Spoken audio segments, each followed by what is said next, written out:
মানে আজকের যে মিছিল তাতে নতুন করে বলার কিছু নেই, কারণ জেবের শেখের হয়ে জেবের ভাই দারুণ করে দিয়েছে আজকে। মানে পরমব্রত বলছে ও ফার্স্ট টাইম এসছে আজকে ক্যাম্পেনিংয়ে।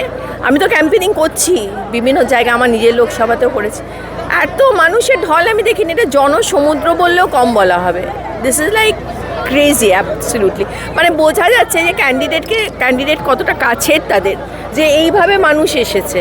তার একটা ডাকে মানুষ যদি এইভাবে আসে তাহলে বোঝাই যাচ্ছে আমরা এই সিট জিতে গেছি, এতে কোনো দ্বিধা নেই।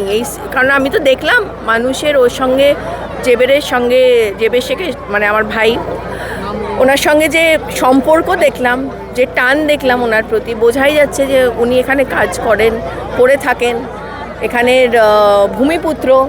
সব কিছু মিলিয়ে ইটস আ গ্রেট কম্বিনেশন। তার সাথে তো মমতা ব্যানার্জি, অভিষেক ব্যানার্জির ম্যাজিক কাজ করছেই। একদিকে যখন অমিত শাহ বলছে যে আগের যে ওনাদের নিয়ে না আর কথা বলতে চাই না, কারণ তৃণমূল কংগ্রেস জিতে গেছে, মমতা ব্যানার্জি চতুর্থবারের জন্য মুখ্যমন্ত্রীও হয়ে গেছে, আমার ভাই অলরেডি বিধায়ক হয়ে গেছে।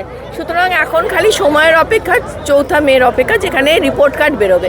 মানুষ রিপোর্ট দিয়ে দিয়েছে। রাস্তাঘাটে যুদ্ধের সরঞ্জাম দেখা যাচ্ছে, এগুলো ম্যাটার করবে না। দেখছেন তো কীভাবে ভোট হচ্ছে, 95%-এর উপর মানে পোল হয়েছে এবার ফার্স্ট ফেজে ভোটিং। মানুষ ভোট দিয়েছে, কাতারে কাতারে মা বোনেরা ভোট দিচ্ছে। এবং এসআইআর নিয়ে যে অন্যায়, অবিচার, অত্যাচার হয়েছে মানুষের প্রতি, বাংলার মানুষের প্রতি যে অন্যায় হয়েছে, তার জবাব দিচ্ছে মানুষই জবাব দেবে। একটা গণতন্ত্রে না লাস্ট কথা মানুষ বলে। অনেক সময় যারা পাওয়ারের মত্ত হয়ে যায়, পাওয়ার নিয়ে যারা এত ক্রেজি হয়ে যায়, গণতন্ত্রের চরটা যখন আসে না সপাটে, তখন আবার তাদের যে দিবানিদ্রা মানে দিবাস্বপ্ন যারা দেখে, তাদের ঘোর ভেঙে যায়। জয় বাংলা। জয় বাংলা।